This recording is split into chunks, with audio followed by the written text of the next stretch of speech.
Aaron Boone, Nick Swisher joining us at the same time live on the stove. Boys, nice to see you. What's up, fellas? What is up? Morning. We're tempted just to turn it over to you guys and have you kind of thump your chest on your college baseball alma maters. Booney, I'm going to go to you first because I think Swish is going to talk for a long time. So I'm going to let you kick it off.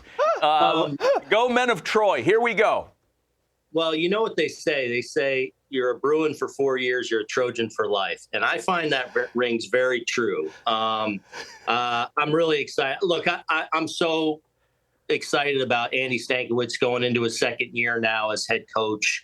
I think he is absolutely the right person at the right time to help lead us back to where we should be. I mean, frankly, it's been, we've had our moments over the last, 15, 20 years, but not certainly what we expect at SC. And I think Andy is the right guy to kind of lead this. They did a lot of really good things last year where they probably didn't have the most talented roster last year. And still, I actually think they got robbed not getting into the tournament, but that's a whole nother debate. But I'm excited for him in the season. They're redoing Dado Field, so they're going to be not being able to play at home, which is going to be a challenge for the next year or two. But hopefully beyond that, it's going to be bigger and better than ever. Hey, Booney, take me back to your days at SC. Why'd you pick USC, and what was the biggest thing you learned playing there at SC?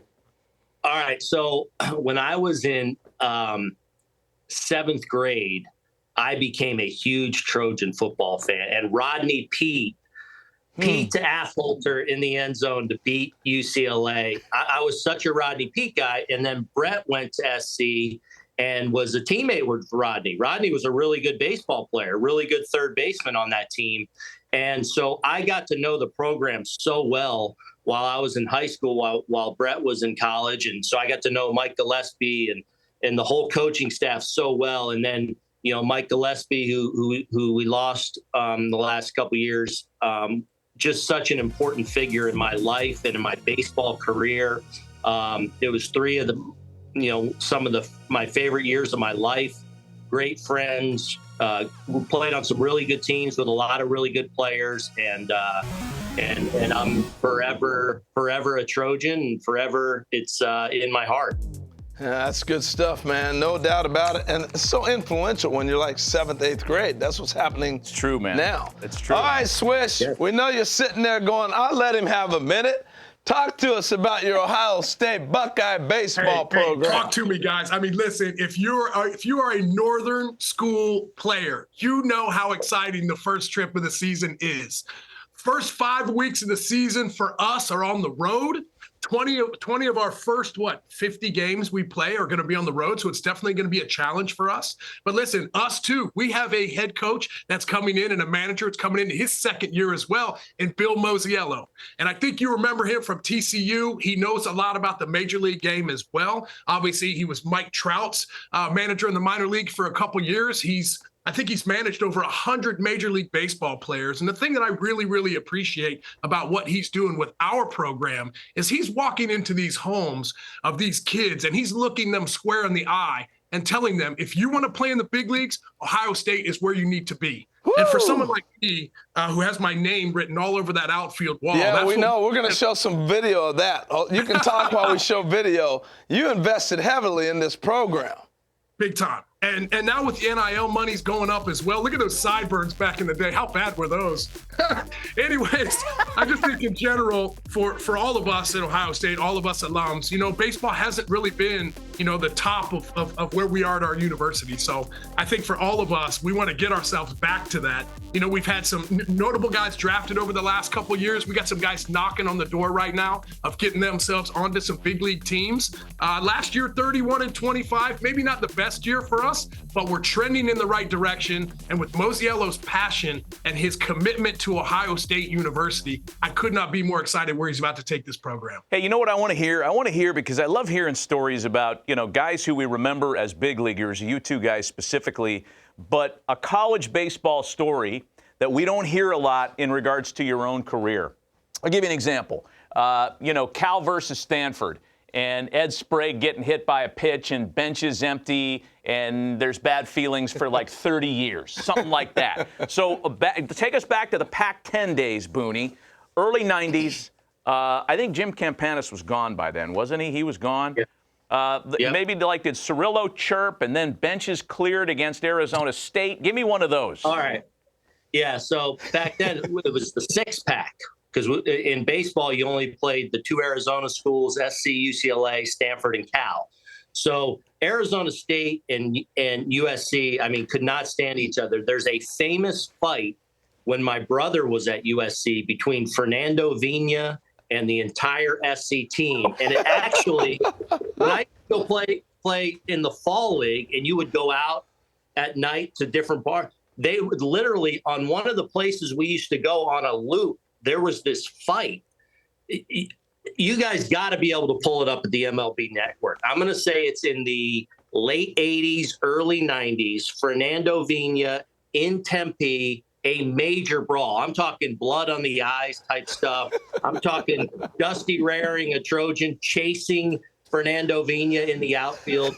Well, then fast forward to my days, my junior year, we got into a little bit of a mix-up too. They had this reliever, Noah Peary, who would stare at you and shake off and no, and then yes, and we got into it with them one day. I scored a run and shoves, and here we go. So Arizona State was definitely the kind of hated rival that we dusted it up a few times, but you got to find that fight from the 80s. Our people are looking for it as we speak. Swish, same thing with you. I mean, does Ohio State baseball and Michigan baseball, is that a thing the way it is for football and every other sport? I guess yes. Hey, bro, it don't matter if it's football, ping pong, checkers, or baseball, bro. That school up north, bro, we don't like them too much. And obviously they've had the upper hand on us a little bit. Football over the last 3 years and baseball the last couple.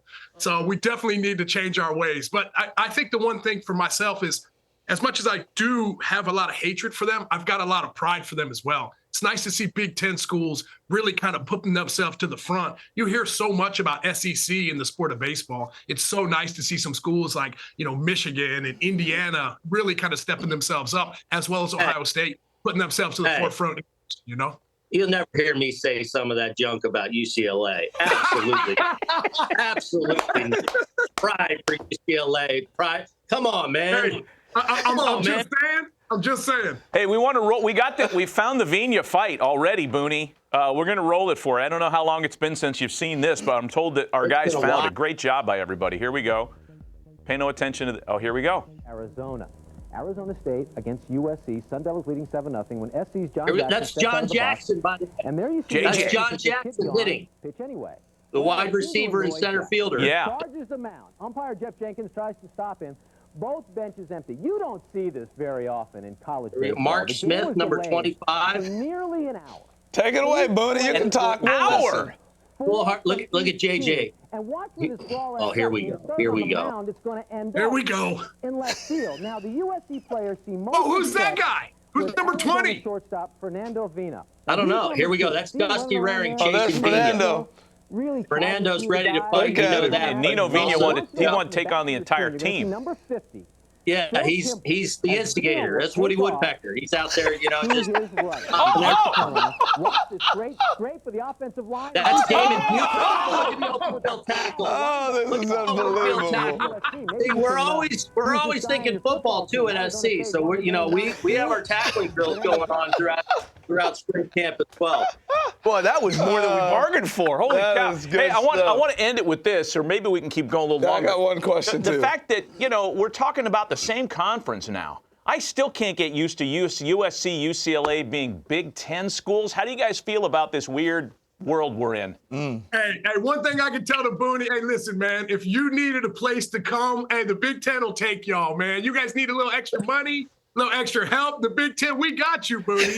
You only got to fly 3,000 miles to come play us, but hey, if you need us, baby, we got you. You know what? Selfishly, I'm excited for it just for the fact that I live in the Northeast now, and they're going to come closer to me every now and then. Easier to see my Trojans, especially in the winter. I love it, guys. We can't top that. It was awesome, man. Awesome Appreciate having you. you guys. Thanks for the time. The big classic is this weekend, of course. We're kicking off the college baseball season, doing it in style with Aaron Boone and Nick Swisher. Thanks, guys. Great to see you both. Great work, guys, on the fight. Nice going. See ya. Nice Fight on. job. See you guys.